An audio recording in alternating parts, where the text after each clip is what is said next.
নমস্কার, আমি রাজেশ আর আপনারা দেখছেন আমাদের চ্যানেল রিপাবলিক দাসপুর। তো রিপাবলিক দাসপুরের পক্ষ থেকে আপনারা প্রত্যেকেই জানেন আমাদের একটা ইনিশিয়েটিভ নিয়েছি যে দাসপুরের বিশিষ্ট ব্যক্তিত্ব এবং রাজনৈতিক ব্যক্তিত্ব নিয়ে আমরা পডকাস্ট করব। তো আজও আমাদের মধ্যে দাসপুরের একজন বিশিষ্ট ব্যক্তিত্ব উপস্থিত আছেন। দাসপুরের রাজনীতিতে একটি অতি পরিচিত নাম। আমরা দাসপুরের রাজনীতিতে ওনার একটি বিশেষ ভূমিকা রয়েছে। তো আমাদের মধ্যে উপস্থিত আছেন দাসপুরের সিপিআইএম নেতা মাননীয় সুনীল অধিকারী মহাশয়, যিনি দাসপুরের প্রাক্তন এমএলএও বটে। তো সুনীলবাবু নমস্কার। নমস্কার। তো স্যার, আমাদের ইনস্টিটিউটটা শুনলেন যে দাসপুরের আমরা বিশিষ্ট ব্যক্তিদের নিয়ে রাজনৈতিক ব্যক্তিত্বদের নিয়ে আমরা একটা পডকাস্ট করছি। তো ইতিমধ্যেই আমরা বিজেপি নেতা কালীপদ সেনগুপ্তর একটা পডকাস্ট করেছি এবং তৃণমূল নেতা কৌশিক কুলভিরাকে নিয়ে একটা পডকাস্ট করেছি। তো আপনাকে নিয়ে আজকে আমরা পডকাস্ট করছি। তো স্যার, তো প্রথম আপনাকে যেটা জিজ্ঞেস করব সেটা হচ্ছে, আপনার তো রাজনৈতিক বছর কত হয়ে গেল, মানে কত বছর রাজনীতি হয়ে গেল? আমি 1967 সালে তখন দশম শ্রেণীতে পড়ি। প্রথম যুক্তফ্রন্ট সরকার তৈরি হয়েছে রাজ্যে। সেই রাজ্য সরকারকে জোর করে ভেঙে দেওয়া হয়েছিল। আচ্ছা। সেই আন্দোলনে আমি আমাদের এখানকার বিশিষ্ট স্বাধীনতা সংগ্রামী এবং আমাদের জেলার কমিউনিস্ট আন্দোলন সংগঠন সংগ্রাম মতাদর্শ প্রচারের অন্যতম পথিকৃৎ মৃগেন্দ্রনাথ ভট্টাচার্যের সঙ্গে ওই আন্দোলনে যোগ দিই। মানে মৃগেন্দ্রনাথ ভট্টাচার্য আপনার গুরু এক রকমের আমাদের রাজনৈতিক? পার্টিতে গুরু বলে কোনো শব্দ হ্যাঁ। নেই। স্বাভাবিকভাবেই যখন কোনো রাজনীতির অঙ্গনে আসি হুম। তখন আমাদের একজনের কথা শুনেই তার দ্বারাই প্রাণিত হই, তারপর সেই রাজনীতির মতাদর্শ এবং সাংগঠনিক রীতিনীতি। মানে আপনাদের রাজনীতিতে গুরু পরম্পরাটা নেই? কারণ কোনো একটি শতাব্দীর জাগৃতির আন্দোলন হুম। বিগত সপ্তদশ শতাব্দী, অষ্টাদশ শতাব্দী, এমনকি ঊনবিংশ শতাব্দীতেও ব্যক্তির ভূমিকাই প্রধান ছিল। হুম। কিন্তু সভ্যতা যত এগিয়েছে এবং আমাদের এই বামপন্থী রাজনীতির একটা মর্মবস্তু যে একক ব্যক্তির মেধার চেয়ে সম্মিলিত মেধার জোরই সবচেয়ে বেশি। আচ্ছা। স্বাভাবিকভাবেই সম্মিলিত মেধাকে সংযুক্ত করেই একটি আন্দোলন সংগ্রামকে গড়ে তুলতে হবে। আচ্ছা। আর সেই সম্মিলিত সংগ্রামের ময়দান থেকেই নেতা উঠে আসে। আচ্ছা। মায়ের পেট থেকে কেউ জন্মে নেতা হয় না, নেতা হয় বাস্তব পরিস্থিতি। তার মানে আপনি পশ্চিমবঙ্গের বুকে বিরোধী রাজনৈতিক দল হিসেবেও কাজ করেছেন, অর্থাৎ যে অবশ্যই টাইম বললেন 1967, তো সেই মুহূর্তে মানে কংগ্রেস ক্ষমতায় ছিল। তো সেই কংগ্রেস জমানা কেমন ছিল 1967 সাল থেকে যে আপনি রাজনীতি করছেন? দেখুন, তখন আমরা ছোটবেলায় একটা বাটি হাতে করে মায়ের পিছনে পিছনে ঘুরতাম। মা, কি খাবো? মুড়ি দাও না। মুড়ি নেই বাবা, তাহলে একটু আমানি দাও না। রাত্রেবেলা ভাত হয়নি বাবা, একটু দাঁড়া বলে একটা অ্যানিমেলের বড় জামবাটি নিয়ে ওই কলোরার মোড়ে চলে যেত। ওইখানে একটা লঙ্গরখানা ছিল, ওখান থেকে এক জামবাটি মাইলো সিদ্ধ নিয়ে আসতো। আমরা 3 ভাই 2 বোন, ঠাকুমা, বাবা মা সবাইকে ভাগ করে দেওয়ার পর তার কিছু থাকতো না, সে সেটা চেটে চেটে খেতাম। তাহলে সকাল হলেই কি খাবো, কি খাবো, কি খাবো। এখন আমার নাতিকে একটা বাটি, এক বাটি মুড়ি আমার বৌমা দিয়েছে, নাতি মায়ের পিছন ছুটছে, কি দিয়ে খাবো, কি দিয়ে খাবো, আমাকে চাঁচুর দাও, আমাকে মিষ্টি দাও। তাহলে কি খাবো থেকে কি দিয়ে খাবোতে দুটো স্লোগান, একটা জীবন। অর্থাৎ স্যার আপনি তখন ছিল খাওয়ার কষ্ট, আচ্ছা। মাথার উপরে আচ্ছাদন ছিল না, পরনের বস্ত্র ছিল না, চারিদিকে ধুধুকার। আমি যখন 78 সালে জেলা পরিষদের মেম্বার দাঁড়ালাম, দোলই পাড়ায় ভোট প্রচারে গেছি, তখন চাপি বৌদি একটা মাটির কলসি নিয়ে যাচ্ছে। কোথায় যাচ্ছ বৌদি? না, নদীতে স্নান করতে যাচ্ছি। হাতে একটু ঘুটাচ্ছে। আমি বলি, আমি যে ভোটের প্রচারে এলাম, আমরা যেহেতু ওই বৈষ্ণবদের ঠাকুর, তোমাকে ঢেলে ভোট দেবো, তুমি মাইলো খাওয়া বন্ধ করতে পারবে? ভুট্টা খাওয়া বন্ধ করতে পারবে? তখন ওর একটা স্লোগান ছিল, হ্যাঁ, ইন্দিরা গান্ধীর মাইলো দুভট ভরে খাইলো, দুধার ধারে ভরাইলো, পায়খানা করলো, খেলেই পায়খানা হতো।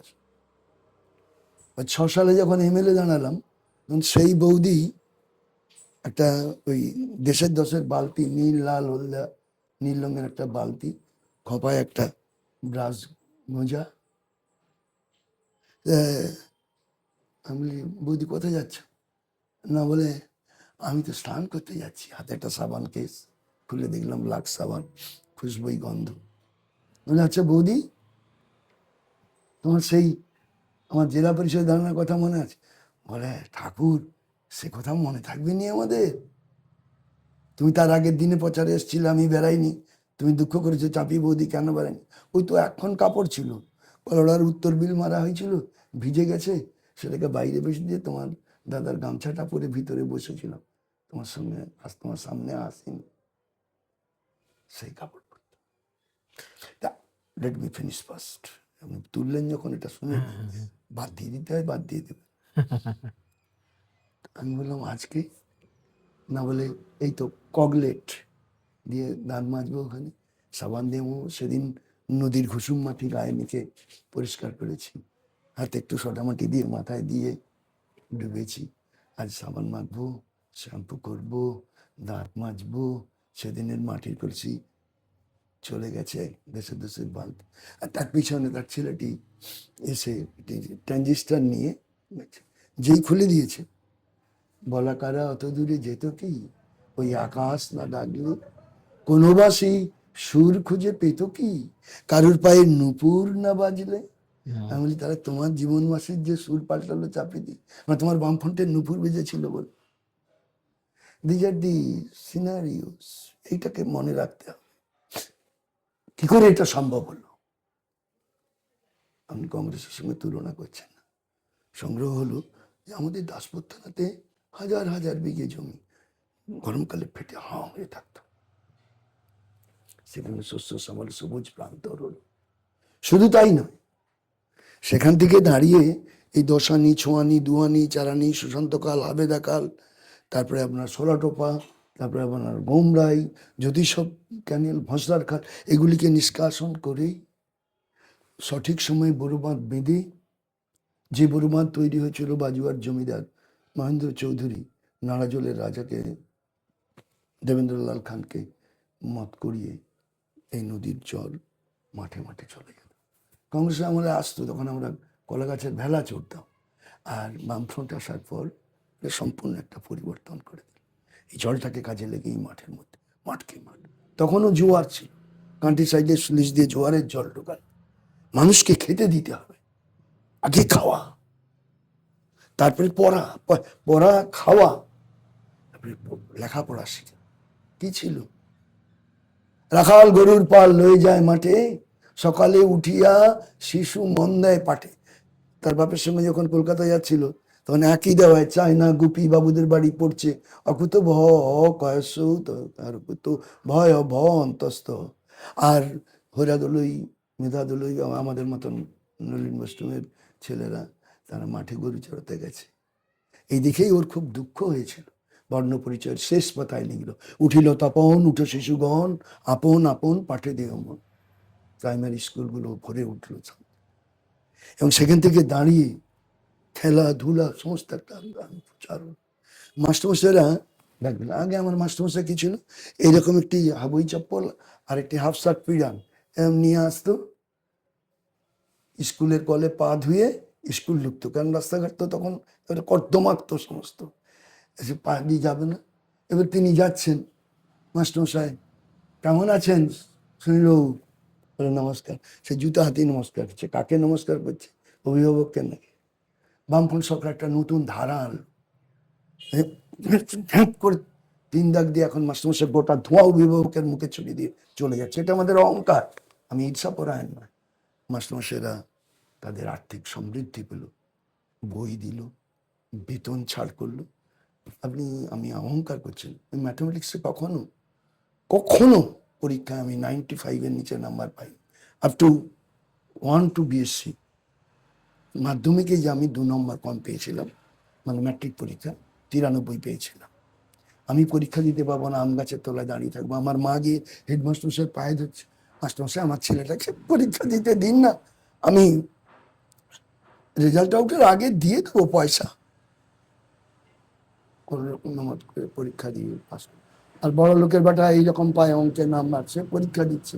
আমি স্কুলের পরীক্ষা 95, 96, 97, 98 পর্যন্ত পেয়ে গেছি। টেস্টে আমি 99 পেয়েছিলাম টেস্ট পরীক্ষায়। তো ফাইনাল পরীক্ষায় যা কমে গেছে, 93 পেয়েছিলাম। আমি পরীক্ষা দিতে পারবো না। বামফ্রন্ট সরকার বললো না, তা হবে না, 6, 8, 12 ছড়াবে, পড়তে যাচ্ছিলেন যা। তারপর আমাদের মধ্যে কিছু দুর্নীতি এলো, বলে যে না, এ তো ওভাবে হবে না, শিক্ষক হবে যোগ্য। তখন এসএসসি তৈরি হলো।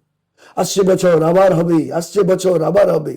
98, 99, 2000, 2001, 2003, 2003, 2004, 2005, অলমোস্ট 2011 পর্যন্ত মাসে পরীক্ষা। বলে যে আর সুনীল বাবুকে টাকা দিয়ে সব চাকরি পাই। আরে যারা এসএসসি পরীক্ষা দিয়ে এসছে তারা তো ভালো করে জানে যে একটা পয়সা সুনীল অধিকারীকে দিতে হয়নি।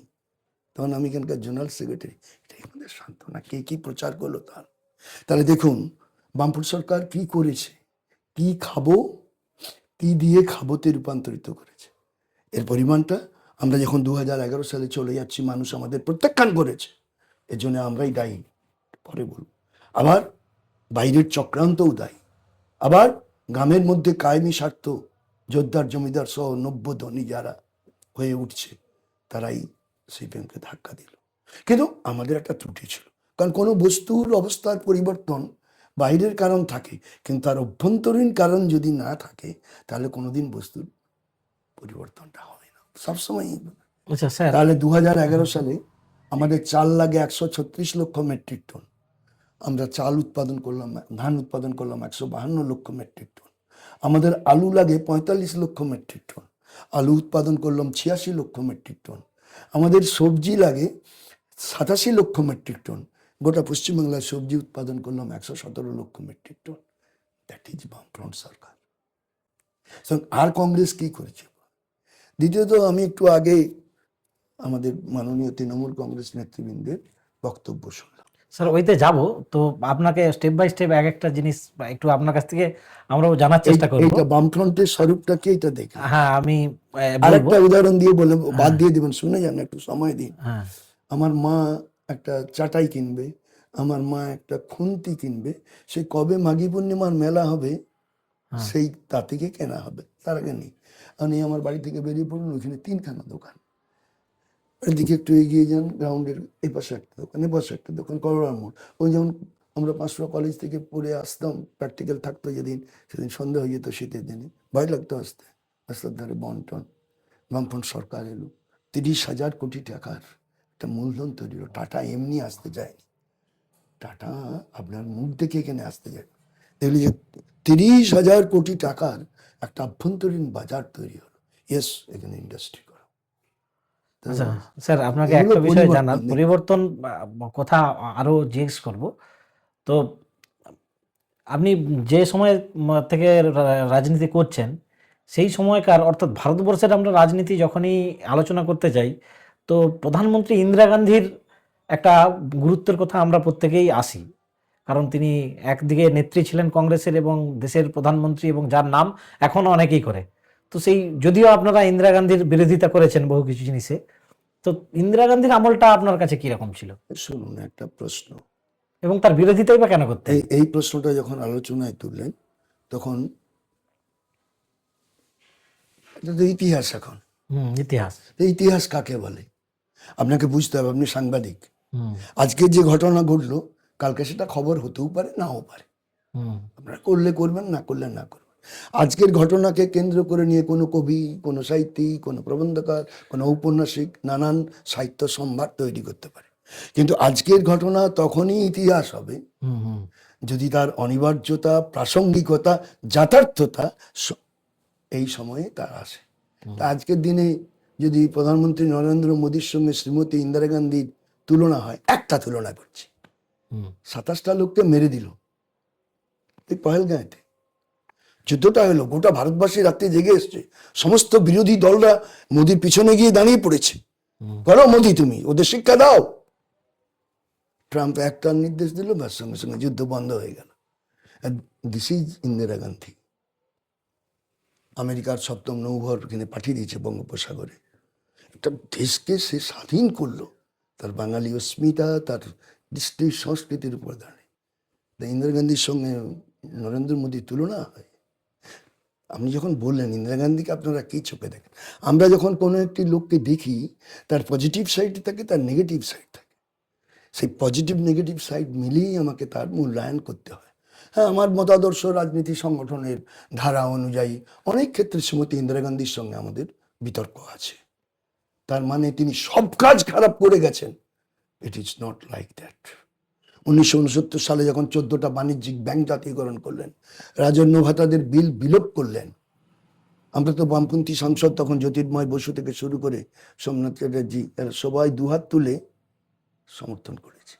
তাহলে এইটা ঠিক না। কোনো একটা পলিটিক্যাল পার্সোনালিটিকে ব্যাখ্যা করার সময় তার নেগেটিভ, ইয়েস, আমরা ইন্দিরা গান্ধীর সমালোচনা করেছি জরুরি অবস্থা যখন তিনি করেছেন। আমাদের পার্টির 1100 কর্মী খুন হয়ে রক্তে লাল হয়ে গেছে, 20,000 কর্মীকে জেলের মধ্যে পুড়ে অত্যাচার করা হয়েছে, 40,000 কর্মী। কিন্তু এমার্জেন্সির সময় তো সিপিএম এর সাথে ইন্দিরা গান্ধী জোট ছিল। পাগল, সেটা কমিউনিস্ট পার্টিদের ছিল, সিপিআই। সিপিআই, আমি হচ্ছে সিপিআইএম। 1964 সালের 31শে অক্টোবর থেকে 7ই নভেম্বর দক্ষিণ কলকাতার ত্যাগরাজ হলে 7ম পার্টি মহাসম্মেলনের মধ্য দিয়ে আমাদের এই পার্টির জন্ম। এবং আমাদের এই পার্টি এই পশ্চিমবাংলা, ত্রিপুরা, কেরালা বা অপরাপর রাজ্যগুলিতে পার্টি যে সংশোধনবাদের বিরুদ্ধে সংগ্রাম করে, সংকীর্ণতাবাদী বিচ্যুতির বিরুদ্ধে সংগ্রাম করে, আমরা মার্ক্সবাদের বিশুদ্ধতা রক্ষা করে আমাদের এই ভারতের কমিউনিস্ট পার্টি মার্ক্সবাদী, আমরা এই পার্টি গঠন করেছি। সেই পার্টি সমর্থন করতে পারে শ্রীমতী ইন্দিরা গান্ধীকে সমকালীন বাস্তব। এখন প্রশ্ন আসবে, তাহলে আজকে করছেন কেন? এ হচ্ছে পলিটিক্সে আপনাকে সবসময় অবজেক্টিভ সিচুয়েশনটা দেখতে হবে, বাস্তব পরিস্থিতিতে কি ঘটছে, এখানে আমার কি কর্তব্য। সঙ্গে দুটোকে এক জিনিস নিয়ে বললে হবে না।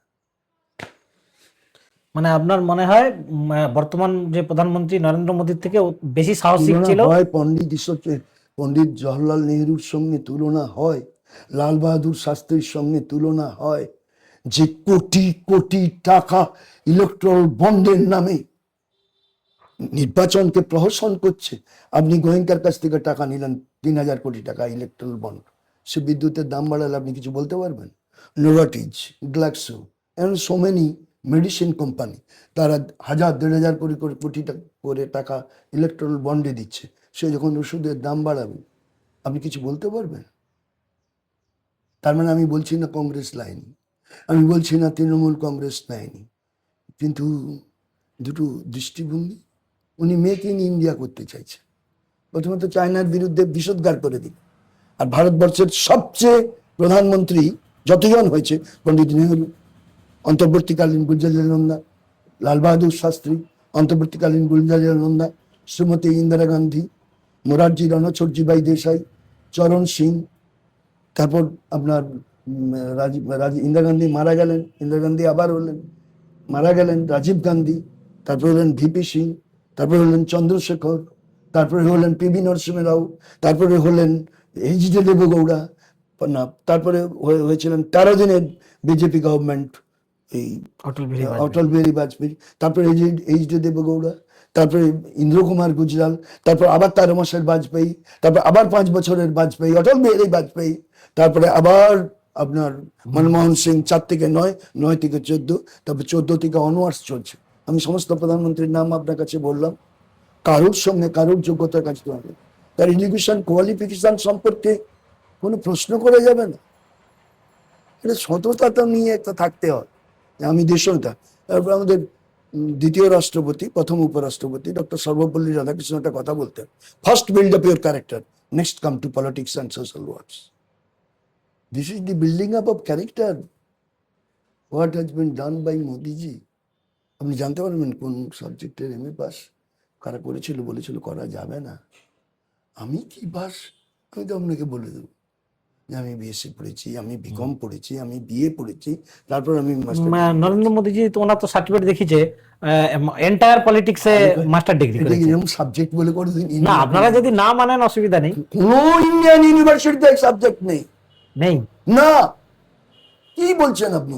আমি তো আমার 40 বছর শেখাতাম, স্টিল নাও আমি এখনো পড়াতে যাই বিনা পয়সায় এই করোনা হায়ার সেকেন্ডারি স্কুল।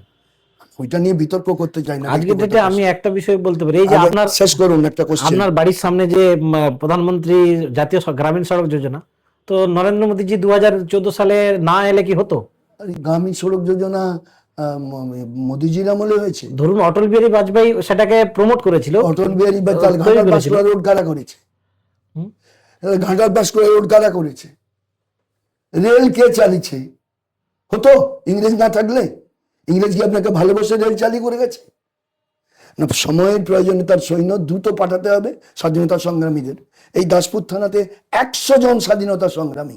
না, আপনি নরেন্দ্র মোদীজির কাজকে ব্যাখ্যা করছেন। 2014 সালে ভারতবর্ষ ছিল 1 ট্রিলিয়ন ইকোনমি, আজকের ডেটে সেটা 3.7 ট্রিলিয়ন। আরে বাপ রাজা তো রাজার জি, ভাই রাজা তো আমার কি। টাটা, বিড়লা, গোয়েঙ্কা, ব্রিটানিয়া, সিঙ্গানিয়া, জেকে গোষ্ঠী, মোদল গোষ্ঠী, জুনজুনিয়া, গ্রোসাম, যেসব, বামনলরি, বেথওয়েট, হিন্দুজা, আদানি, আম্বানি, 103টা পরিবারের অর্থ, আর বাকি 140 কোটি মানুষের 103টা বাদ দিলে বৈষম্য তো আগেও ছিল। Let me finish first. যে ট্রিলিয়ন ডলার অর্থনীতি বলছেন না, খুব ভালো গালভরা শব্দ। এই 140 কোটি থেকে 103 বাদ দিলে তাহলে কত থাকে? আর সেটাকে যদি আপনি একসঙ্গে যোগ করে দিয়ে গড় ভাগ করে দেন, আপনার 10 টাকা, আপনার 10 টাকা, ওর 50 টাকা, আমার 1 টাকা, অনুপাতে আরে পাবে 50, 10, 60, আর আমার 5 টাকা, আর 3,000। না স্যার, এই আর্থিক বৈষম্য তো আগেও ছিল। বৈষম্য থাকবে, কিন্তু বৈষম্য বাড়ছে। কিরকম বাড়ছে না, 1% লোকের হাতে 74% ওই ট্রিলিয়ন ডলার আছে। ভারতবর্ষে 140 কোটি লোক বাস করে, 1% লোকের কাছে এই সম্পদ ঘনীভূত হচ্ছে, গরিব আরো গরিব হয়ে যাচ্ছে। আপনি এইটা বোঝার চেষ্টা করুন। বাড়েনি কেন? ধরুন আজকের ডেটে আমি এই 19,000 টাকার একটা মোবাইল হাতে করে ঘুরছি। ওই তো মেক ইন ইন্ডিয়া। হ্যাঁ, মেক ইন ইন্ডিয়া, তার মানে চায়নার থেকে সমস্ত এগুলো পার্টিকেলস গুলো নিয়ে সেখানে জড়িয়ে দিয়ে this is make in India. না, এটা উন্নয়ন নয়। উন্নয়ন, এটা উন্নয়ন। যদি ম্যানুফ্যাকচারিং ইন্ডাস্ট্রি আপনার দেশে না গড়ে ওঠে, যে ম্যানুফ্যাকচারিং ইন্ডাস্ট্রি গড়ে উঠেছিল দুর্গাপুর, যা গড়ে উঠেছিল চিত্তরঞ্জন, যা গড়ে উঠেছিল আপনার হুগলি নদীর 2 পারের অঞ্চলের যে সমস্ত, যাকে আমরা গ্লাসগো বলি ইংল্যান্ডের, হ্যাঁ, যা গড়ে উঠেছিল ভিলাইয়ের ইস্পাত কারখানা, যা গড়ে উঠেছিল দুর্গাপুরের ইস্পাত কারখানা, যা গড়ে উঠেছিল দুর্গাপুরের এমএমস ফ্যাক্টরি, যা গড়ে উঠেছিল হলদিয়ার বন্দরের যে সেটা কোস্টাল স্টিল প্ল্যান্ট। এইচএন বৌগুনা তখন জাহাজ প্রতিমন্ত্রী, সেখানে দাঁড়িয়ে করার কথা ছিল, কি বলে, জাহাজ নির্মাণের কারখানা, হলো না। জাহাজ মেরামতির কারখানা, তাও হলো না। পোতাশ্রয় স্বাভাবিক, গোটা পূর্ব উপকূল আপনাদের অভগ্ন পোতাশ মানে উপকূল। আপনি ঋষিকুল্য নদীর মহানদীকে করমণ্ডল উপকূল, অথবা উত্তর সার্কাস উপকূল, পূর্ব উপকূলে যা হবে না, পশ্চিম উপকূলে কঙ্কন উপকূল, মালাবার উপকূল, এবং কর্ণাটক, যা মালাবার দুটো, কেরালা এবং কর্ণাটক উপকূল, এটি ভগ্ন। তাহলে এই পোতাশ্রয়ের উপর দাঁড়িয়ে যে সমস্ত ম্যানুফ্যাকচারিং শিল্প গড়ে উঠেছিল, বিশাখাপত্তনম, কোচিন, তিতুকুরিন, ম্যাঙ্গালুর, কালিকট, তারপর আপনার মুম্বাই, এটসেট্রা। আপনি যতক্ষণ না পর্যন্ত ম্যানুফ্যাকচারিং শিল্প গড়ে তুলতে পারছেন, মৌলিক শিল্প, আজকের দিনে ডিজিটাল ওয়ার্ল্ডে আপনার ইনফরমেশন, যে আমি সফটওয়্যার বলছি, ইনফরমেশন টেকনোলজি, আর হার্ডওয়্যারটা বলছি কম্পিউটার সায়েন্স অ্যান্ড ইঞ্জিনিয়ার। এখন এটা আরো অনেকটা এগিয়ে গেছে। আমি যখন স্কুলে ক্লাস 10-এ, তখন প্রথম যখন পড়াই, ফার্স্ট বা সেকেন্ড পেপার ছিল, write an essay about science in daily life. তখন আমরা লিখতাম modern age is age of science. যখন মাঝ বয়সী পড়াচ্ছি তখন লিখছি modern age is age of electricity. যখন রিটায়ার করে আসছি তখন বলছি modern age is of electronics with telecommunications. আপনি ইঞ্জিনিয়ারিং এর মাদার ট্রেডগুলো বাদ দিন, কেমিক্যাল, আপনার সিভিল, মেকানিক্যাল, ইলেকট্রিক্যাল, এই চারটাকে বাদ দিয়ে এবারে আপনি রাখুন, সমস্ত সফটওয়্যার ইঞ্জিনিয়ারিং তার হার্ডওয়্যার থেকে ভেঙে এগুলি হচ্ছে।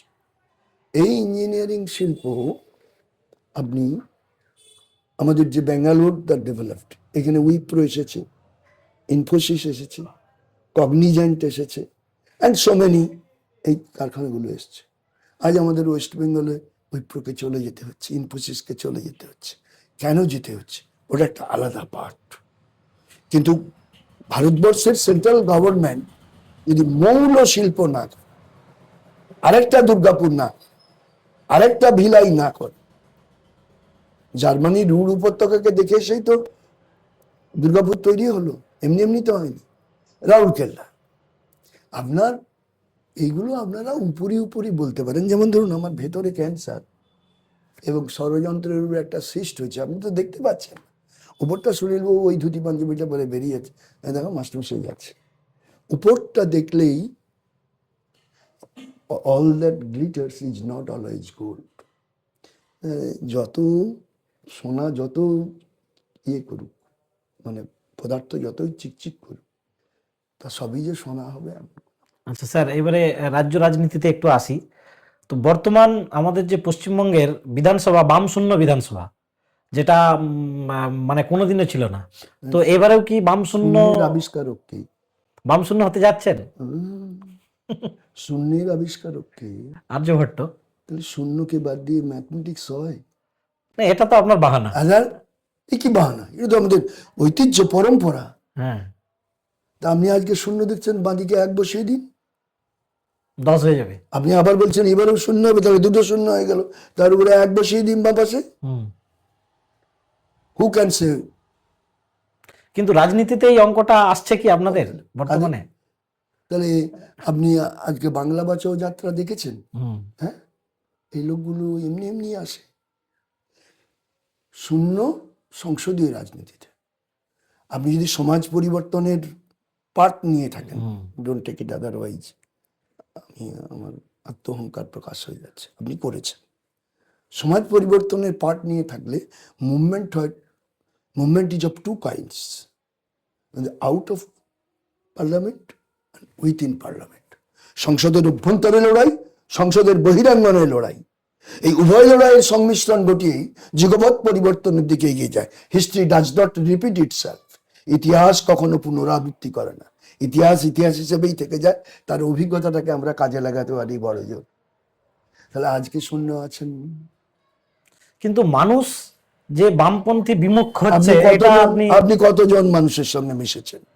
মানে ধরুন, আমি তো প্রতিদিন 20-25টা করে বাড়ি ঘুরি। এখন আমার পার্টির দায়িত্ব কমিয়ে দিয়েছে আমাদের, যেহেতু বয়স হয়েছে, তো তবু আমি 20 থেকে 25টা বাড়ি ঘুরি। আপনাকে আমি সেম কোশ্চেন করছি, মানুষ বলছে একটা কমন ওয়ার্ড, একটি ত্রিভুজের যদি ভূমিকে বর্ধিত করা যায়, একটা বহিস্থ কোণ উৎপন্ন হয়। এই বহিস্থ কোণ কোন দুটো কোণের সমষ্টির সমান হয়? বিপরীত অন্তঃকোণদ্বয়ের সমষ্টির সমান হয়।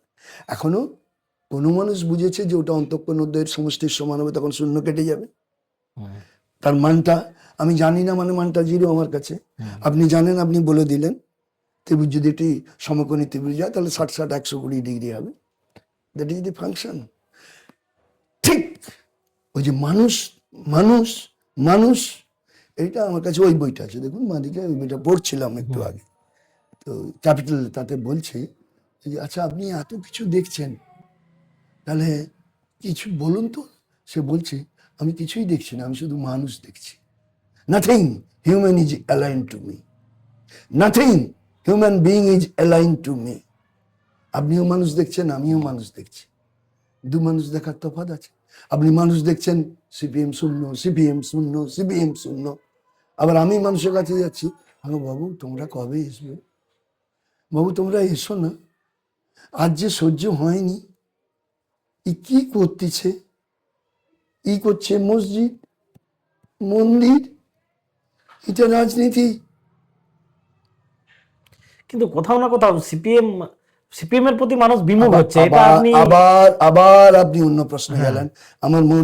আমার সঙ্গে ওই জন্য সাংবাদিকরা আসেনি ভাই, কারণ আপনি বোঝার চেষ্টা করুন। আপনি তো মানুষ নিয়ে কারবার করছেন, আমিও মানুষ নিয়ে কারবার করছি।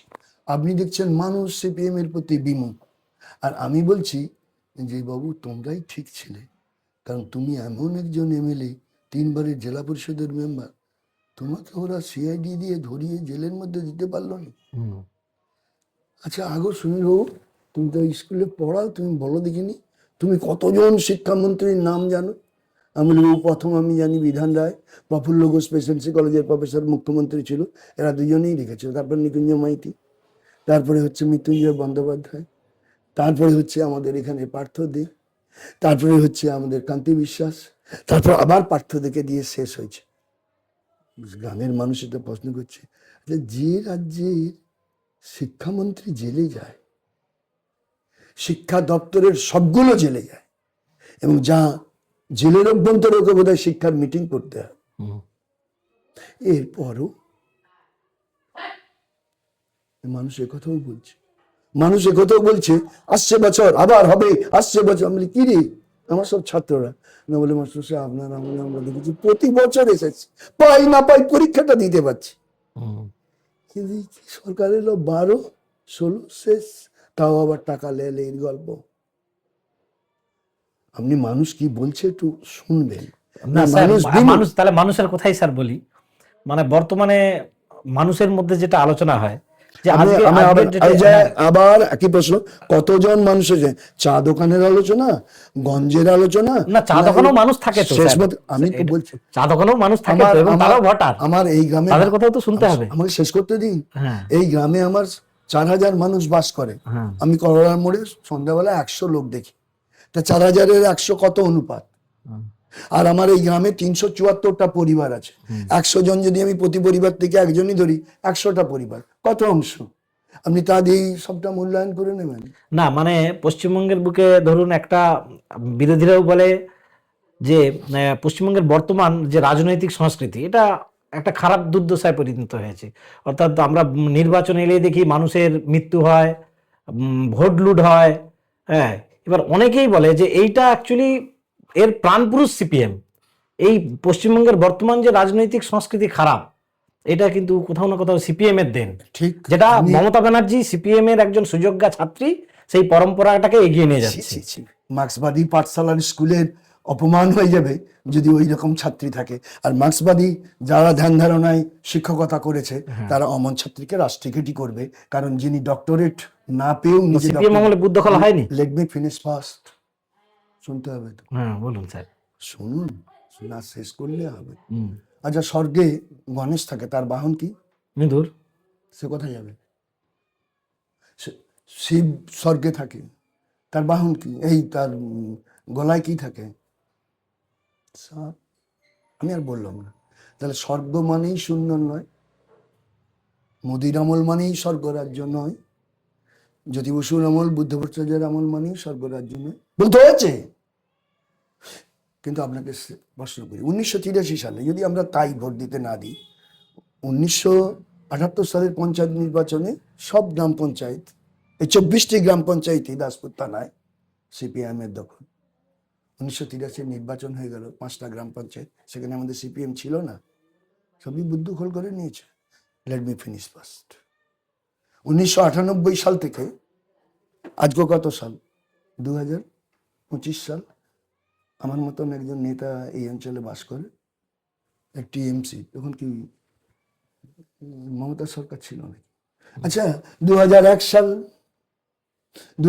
সালে নন্দনপুর বিধানসভা সোমেন্দ্র মহাপাত্র, আর দাসপুর বিধানসভা অজিত কুমার মিয়া, সব বুদ্ধখোল হয়ে গেছে। যে দাসপুরের বুদ্ধখোলের কথা, কিন্তু তার মানে এই কথা আমি বলছি না যে আমরা সব কাজই ঠিক করেছি, সব কাজই ভালো করেছি, এই দাবি যদি কেউ করে থাকে সে মূর্খ।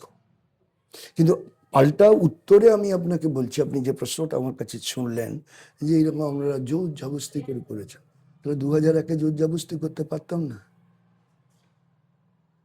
98 থেকে পঞ্চায়েত সমিতি কবার পেয়েছে? 98 পঞ্চায়েত সমিতি পেয়েছে তৃণমূল কংগ্রেস, এখানে দাসপুর 2-এর পঞ্চায়েত সমিতি পেয়েছে। এইসব কি বলেন? তবে তার মানে এই নয়, তার মানে এই নয় যে আমাদের কিছু খারাপ কাজ ছিল না। এটা সবসময় জেনে রাখবেন। আমাদের উপরের যে নেতা তারা খুব ভালো, এবং নিচে আমাদের যে কর্মীরা কাজ করে তারা জনগণের সঙ্গে মিশে কাজ করে। মধ্যবর্তী স্থানে আমি যেমন দাসপুর জোনাল কমিটির গোটা থানার সেক্রেটারি ছিলাম, আমার ভুল,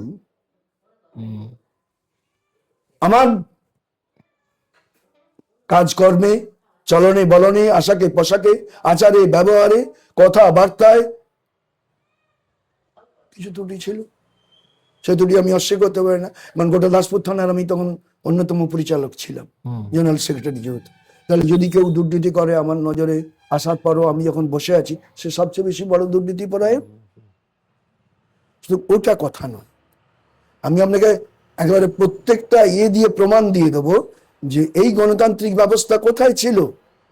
দাসপুর থানাতেই প্রথম এখানকার গোটা মেদিনীপুর জেলার তৃণমূল কংগ্রেসের জন্ম কে দিয়েছে? সম্মানিত, আমি তাকে যথেষ্ট শ্রদ্ধা করি, সম্পদ পাত্র আর অখিল গিরি বলে লোক। এবং প্রথম তারা এই এলাকাতেই তৃণমূলের রাজত্ব কায়েম করেছিল। সন্ত্রাস করলে গলা টিপে তলপেটে লাথি মেরে। তবে স্যার এই সিপিএম আমলে ওই চিঠি দিয়ে চাকরি পাওয়ার ব্যাপারটা একটু বলুন, আচ্ছা, এটা কোনো কিভাবে পাওয়া যেত? এটা কোনো কথা হলো? বলে চুরি কোথায় ছিল না বলুন তো? সত্য যুগে চুরি ছিল না? পার্টির ছেলেদেরকে চাকরি আচ্ছা, দেওয়া এই হতো। মহাভারতে পড়েননি? অশ্বত্থামা রণে হত ইতি, যুধিষ্ঠির তো সত্যবাদী।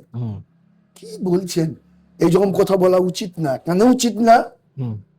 না, দেখতে হবে যে এটা কি চিরকুট দিয়ে চাকরি। মানে আমরা যখন চাকরি করেছি তখন তো ডেকে চাকরি, চলো। তারপরে তখন অবশ্য একটা জনের দাম ছিল 2 টাকা, আর আমাকে স্কুলে দেয়া হতো 30 টাকা মাসে। মানে কারো বাড়িতে খাটতে গেলে সেখানে তেল, মুড়ি, বিড়ি, দক্তা, ভাত, মুড়ি সব খেয়ে 2 টাকা নিয়ে এসে মায়ের হাতে দিতাম, এই লাও মা 2 টাকা দিলাম। আর এই ঘরের ভাত, ঘরের মুড়ি, ঘরের বিড়ি, ঘরের তেল খেয়ে স্কুলে পড়াতে যেতাম, 30 টাকা দিত। মানে পরিবর্তন হয়েছে বামফ্রন্টের আমলে, সেটা কথা নয়। তা এবারে স্যার দাসপুরের রাজনীতিতে আসি। না, এই শেষ করুন। হ্যাঁ বলুন। আর সব কিছু কিছু কেটে আপনারা সামারি করবেন। সবই থাকবে স্যার, আপনার কথা মানুষ শুনবে, দাসপুরের মানুষ। আমি কেউ এমন নয় ভাই, এটা ঠিক না। তো আমি বাস্তবটা বলছি আর কি। আমি যদি বলি বৃন্দাবনে সবাই সতী, একমাত্র রাধাই অসতী, ভুল বলা হবে। আমি যদি বলি আমার মতন সৎ এমএলএ, আমার মতন সৎ সিপিএম নেতা আর কোনোদিন জন্মায়নি, জন্মাবেও নি, আমি একা সর্বশ্রেষ্ঠ, আর মূর্খের মতো কথা হয়ে যাবে। ভুল আমারও ছিল, কিছু নেতিবাচক ঘটনা আমাদের দ্বারা ঘটতেও পারে, আমি সবটা খবর রাখতে পারিনি, কিন্তু ওটাটাই এটার মধ্যে দিয়ে চলে গেল। তাহলে এই এত জায়গায় জিতলো কি করে? এই নন্দনপুর, দাসপুর বিধানসভা, 2টো পঞ্চায়েত সমিতি, আর একটা পঞ্চায়েত আজ 30 বছর ধরে চালাচ্ছে। এটা ঠিক কথা না। এটাকে তিনি যা বলুন তার প্রতি সম্মান রেখেই বলি যে দেখুন, একটা জিনিস জানবেন যে ঘটনা ঘটে যায়, ঘটনার পিছনে ছুটে লাভ নেই, ঘটনার উপর দাঁড়িয়েই ঘটনাকে বিশ্লেষণ করতে হয়। আপনি তো কেমিস্ট্রি পড়েন, আপনি কিভাবে ওই একে ম্যাঙ্গানিজ ডাইঅক্সাইডকে ব্যবহার করবেন অক্সিজেনটাকে করার জন্য, এক্সরে করার জন্য? আপনাকে ক্যাটালিস্ট, ম্যাঙ্গানিজ ডাইঅক্সাইড অনুঘটক, নাহলে আপনি পারবেন না। ঠিক তেমনি আমি তো সায়েন্সের ছাত্র, আমি তো আরো ভালো পারবেন যে কোনো বস্তুর অবস্থার পরিবর্তন করতে চেষ্টা করলে স্থির, বাহির হইতে প্রযুক্ত বল দ্বারা কোনো বস্তুর অবস্থার পরিবর্তন করার চেষ্টা না করলে স্থির বস্তু চিরকাল স্থির থাকবে, সচল বস্তু চিরকাল সরলরেখা অবলম্বন করে চলিতে থাকিবে। তখন ছেলে জিজ্ঞেস করেনি, মাস্টারমশাই যে বলটা প্রয়োগ করবো তার পরিমাপ হবে না? বলছে যে বস্তুর উপর বল প্রযুক্ত হয় সেই বস্তুর ভর হবে, সমানুপাতিক পরিবর্তনের হারে তারই হয়। সে কোনো ক্রিয়া প্রতিক্রিয়া হয় না। আমি পড়ানি each and every action is an equal and opposite reaction. তাহলে আমি যখন একটা কাজ চালাচ্ছি, আমি ইকুয়াল গতিতে বলছি, আমি সৎভাবেই চালাচ্ছি। এখন সৎ কথাটা যদি থাকে তাহলে অসৎ কথাটা থাকবে, অসৎ কথা যদি না থাকে সৎ কথা থাকবে না। ফর্সা যদি সবাই হবে, আমাদের মতন কালো লোকদের এই দুজনের তুলনা করতে পারবে না। সেই জন্যই তো বলছে, আলো বলে অন্ধকার তুই বড় কালো, অন্ধকার বলে ভাই তাই তুমি ভালো।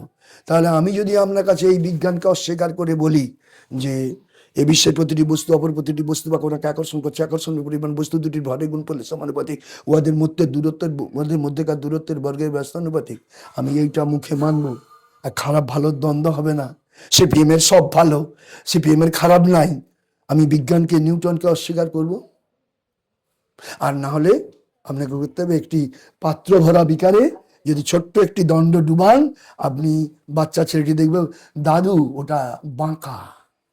তার প্রতিষ্ঠিত কোণের যা সূত্র আছে, আপনি তো বিজ্ঞানের ছাত্র, ভালো বুঝবেন, কিন্তু আসলে ওটা বাঁকা নয়। তো ওইভাবে দেখা ঠিক না। আচ্ছা স্যার, এবারে না, আপনি ক্লিয়ার হলেন কি? হ্যাঁ হ্যাঁ, ক্লিয়ার। সামনেই বিধানসভা নির্বাচন, তো এইবারে আপনাদের যে আজকে এবারের এমএলএ প্রার্থী তো আপনারা অবশ্যই দেবেন, তো এই এমএলএ প্রার্থী কোনো ইয়াং জেনারেশন থেকে আপনারা নামাবেন না ওই মানে গতানুগতিক নিয়মে আপনাদের এমএলএ ক্যান্ডিডেট হবে? আমাদের এমএলএ পাঠাতে হবে বিধানসভার অভ্যন্তরে যেন সে বক্তব্যটা বলতে পারে। কথা বুঝতে পেরেছেন? আমাদের এমএলএ পাঠাতে হবে সমস্ত মানুষের সঙ্গে মিলেমিশে তার দুঃখ সুখ তাকে ভাগ করে নিতে পারে। আমাদের এমএলএ পাঠাতে হবে সেই জন্য জনগণের কাছে গ্রাহ্য হয়, গ্রহণীয় হয়। আমরা সেরকম ক্যান্ডিডেটই পাঠাবো। তা সবই যদি যুবক হবে, তাহলে বুড়ারা ঘর থেকে তাড়িয়ে দেবে বৃদ্ধাশ্রমে। আপনাদের কথা মতো মোদির বয়স কত? অমিত শাহের বয়স কত? না, সিপিএম এর উপরে অভিযোগ আছে যে ইয়াং জেনারেশনকে সিপিএম আগে করে না। আমি যখন এমএলএ দাঁড়াই আমার বয়স কত ছিল? কত ছিল? আমি যখন জেলা পরিষদের মেম্বার দাঁড়াই, বিরাট কেন্দ্র, সেই জ্যোতিসব থেকে এবার নিমতলা পর্যন্ত, আমার বয়স তখন 26 বছর ছিল। বুদ্ধভট্টাচার্য যখন সম্পাদক মন্ডলীর সদস্য হয়, এমএলএ হয়, অনিল বিশ্বাস যখন পার্টির সম্পাদক, ওদের বয়স কত ছিল? এটা একটা অপপ্রচার। আমি মিডিয়ার প্রতি পূর্ণ শ্রদ্ধাশীল একবারে, কারণ ভারতবর্ষের ডেমোক্রেটিক যে সান, এই গণতান্ত্রিক সূর্যের যে রশ্মিচ্ছটা, তাকে বিচ্ছুরিত করে মিডিয়া, অন্যতম গুরুত্বপূর্ণ মাত্রা। কিন্তু মিডিয়ার সব কথাই ধোয়া তুলসী পাতা হবে, এটা ঠিক না। এটা তো মিডিয়াতে প্রচার। আবার যখন সব যুবকদের ঠেলে দিল, বলে দেখো শালা বুড়ারা কিরকম চালাক, চ্যাংনাদেরকে আগিয়ে দিয়ে এবার নিজেরা পিছনে মজা দেখতেছে। মানে এই যে ইয়েলো জার্নালিজম, আই টু হেট। যখন সৃজন দাঁড়াচ্ছে, দীপশিতা দাঁড়াচ্ছে, মীনাক্ষী দাঁড়াচ্ছে, শতরূপ দাঁড়াচ্ছে, বিয়ে দাঁড়াচ্ছে, সে দাঁড়াচ্ছে, অলোকেশ দাঁড়াচ্ছে, জামির দাঁড়াচ্ছে, হ্যাঁ, তখন বলছে শালা সিপিএম কিরকম ঢ্যাপনা দেখেছো, সব শালা চেঙ্গাদের পাঠিয়ে দিয়ে ঠিক বুড়ারা মুশকিল, জানি তো হেরে যাবে শূন্যভাবে। এই প্রসঙ্গেই বলি, গত বিধানসভা নির্বাচনে সিপিএম 17,000-এর মতো ভোট পেয়েছিল। তো এইবারে আপনারা মানে কি আরো কমবে না বাড়বে? আপনাদেরকে তো বিজেপি অভিযোগ করে যে বিজেপির সিপিএম ভোট কেটে তৃণমূলকে জিতিয়ে দেয়, বিজেপির অভিযোগ এটা। সিপিএম এর বয়স কত, বিজেপির বয়স কত? সিপিএম এর বয়স কত, বিজেপির বয়স কত? আমি তার ভোট কাটতে যাবো কেন? আমি সিপিএম, তোমার বহুদিন আগে 1920 সালের 17ই অক্টোবর আমার জন্ম এই দেশে, আর তোমার জন্ম 1925 সালে হিন্দু মহাসভা। সেই হিন্দু মহাসভা কনভার্ট হলো 1948-49 52 বিধান জেনারেল ইলেকশনের আগে জনসংঘ। সেই জনসংঘ তৈরি হলো জনতা পার্টি 1977 সালের 16ই মার্চের নির্বাচনের মধ্য দিয়ে। 24শে মার্চ যেদিন মোরারজি রণছড়জি ভাই দেশাই প্রধানমন্ত্রী হলো, তখন তুমি জনতা পার্টি, তোমার জনসংঘ মিশে গেল। তারপর 1979 সালে জুলাই ক্রাইসিসের মধ্য দিয়ে যখন মোরারজি রণছড়জি ভাই দেশাইয়ের মন্ত্রিসভা ট্রাপল হলো, তখন তুমি নতুন পার্টি তৈরি করলে। ওল্ড ওয়াইনের নিয়ম উঠল, মদ কিন্তু এক। এবার তাকে বিভিন্ন বোতলের স্ট্যাম্প দিলেন। কখনো স্ট্যাম্প দিলেন হিন্দু মহাসভা, তবুও তোমার চেয়ে আমি 5 বছরের বড়, কারণ 1920 17ই অক্টোবর আমার পার্টির জন্ম এই দেশ, আর তোমার হিন্দু মহাসভা 1925। তারপরে 1952 সালের আগে জনসংঘ, তারপরে 77 সালের নির্বাচনের 16ই মার্চের যে নির্বাচন, সেই নির্বাচনের আগে তুমি জনতা পার্টি। 1979 সালের জুলাই ক্রাইসিসের মধ্য দিয়ে প্রধানমন্ত্রী মোরারজি রণছড়জি ভাই দেশাইয়ের পতনের পর তুমি হলে ভারতীয় জনতা পার্টি, বিজেপি বা ভাজপা। তোমার ভোট আমি কাটতে যাবো কেন? তুমি আমার ভোট কেটেছো। যদি অ্যান্টি কংগ্রেস ভোট থাকে, তোমার জন্ম 1982 সালে হয়ে, কথা কথা বলছি, 1979 হয়ে, আমি তোমার ভোট কাটতে যাবো? I can't forget my father. আমার বাবা জমি রেখে গেছে 10 কাঠা, তা আমি তার ওয়ারিশ হিসাবে আমি নিয়েছি। আমার 2 ভাইয়ের, তার 5 কাঠা, আমার 5 কাঠা। বাবা বলবে তোরা আমার জমি কেড়ে নিয়েছ। আচ্ছা, গত বিধানসভা নির্বাচনে এই নির্বাচনে আপনাদের মানে আপনাদের যে সিপিএম এর যে নেতৃত্ব যারা, তারা প্রচারের ক্ষেত্রে কোথাও না কোথাও কি পিছিয়ে পড়ে যে রাজনীতির ক্ষেত্রে? প্রচার হলো এমন একটি আইটেম হুম, যা হবে নিবিড় ঘন, নিরবিচ্ছিন্ন, ধারাবাহিক। প্রত্যেকটি শব্দের মানে করতে হবে। হুম, রাজনৈতিক, গণসংযোগ, কর্মসূচি, স্থাপন। অব্যয়ীভাব সমাস হলে তার ব্যাস বাক্য থাকে না। হুম, নিত্য সমাস হলে দিন দিন, প্রতিদিন। ঠিক সেরকম স্থাপন নয়। ওই যে অনুপ্রেরণায়, আমি সেদিন এমএলএ হোস্টেলে গেলাম, পাশে একটি মুদখানা হয়েছে, আমাদের মমতা ব্যানার্জির অনুপ্রেরণায় আমরা এই পিচ্ছাপখানাতে। তাহলে কি মমতা ব্যানার্জি অনুপ্রেরণা করলে তবে আমি পিচ্ছাপ করতে যাবো সেখানে? ইসি কথা, একটা পিচ্ছাপখানাও উদ্বোধন হবে, তাও অনুপ্রেরণায়। তা অনুপ্রাণিত হওয়া, তাহলে আগে প্রাণিত হতে হয়, তারপরে অনুপ্রাণিত। প্রাণিত, প্রাণিত, অনুপ্রাণিত। তাহলে স্থাপন, স্থাপন, প্রতিস্থাপন। আপনি কতটুকু গ্রাম ঘুরেন? গোটা দাসপুর থানায় কতগুলো গ্রাম আছে? একজন পলিটিক্যাল যে কোনো পার্টিকে জিজ্ঞেস করুন, হুম। কি উত্তর আসবে? 460খানা গ্রাম আছে। আগে কতগুলি ইউনিয়ন ছিল? 12টি ইউনিয়ন ছিল গোটা দাসপুর থানায়। সেই 12টি ইউনিয়ন আজকে 24টা গ্রাম পঞ্চায়েত। আর 460খানি গ্রাম যুক্ত হয়ে এই চেতুয়া পরগনা, যা বর্তমানে দাসপুর থানা। আচ্ছা, তাহলে হুম, আপনি কত জায়গায় ঘুরেছেন যে সিপিএম এর প্রচার কম ছিল? যেখানে আমার লোক ছিল সেখানে প্রচার করেছে, যেখানে আমার লোক নেই ধেই ধেই করে যারা ছিল তারা নেচেছে। আচ্ছা, আর ওই কথাটা হ্যাঁ, আরেকবারও বলবেন না, হ্যাঁ, আপনি বিজ্ঞান দিয়ে বোঝার চেষ্টা করবেন হ্যাঁ, যে বিজেপির ভোট সিপিএম কেড়ে নিয়ে তৃণমূলকে জাতি দিচ্ছে। বিজেপির জন্ম কবে? সিপিএম এর জন্ম কবে? সিপিএম এর এই রাজ্যের কার্যকলাপ কত বছরের? তাহলে তার ভোট যে কোনো দিকে চলে যেতে পারে। আমাকে তো একজন, আমি নাম বলবো না, বেলতলা মেলা উদ্বোধনে আমাকে ডাকে বিরোধীরা, হলো মাস্টারমশাই হওয়ার জন্যে। তারপরে একটা ইলেজ আছে এমএলএ, আমাকে বলছে যে কি হলো, আপনি ভোট ধরে রাখতে পারছেন নি কেন? হুম, আর আপনি, আমি বললাম, আপনি লঙ্কা খেয়ে আপনার জীবকে বলতে পারবেন মিষ্টি? মুখের কথার স্বর, মুখের কথার শব্দ আর হাতের স্বর চলে গেলে ফিরাতে পারবেন? হুম, কখনো পারবেন? দেখি কারো বাবার সম্পত্তি দিয়ে কেনার লোক নাকি ভোটার? হুম, হুম, তাহলে তো 13 দিন, 96 সালে, 98 সালে 13 মাস, 99 থেকে 2004 পর্যন্ত Atal Bihari Vajpayee. I do respect him. মোদীকে বলেছিল রাজধর্ম পালন করো, অন্যায় করছো।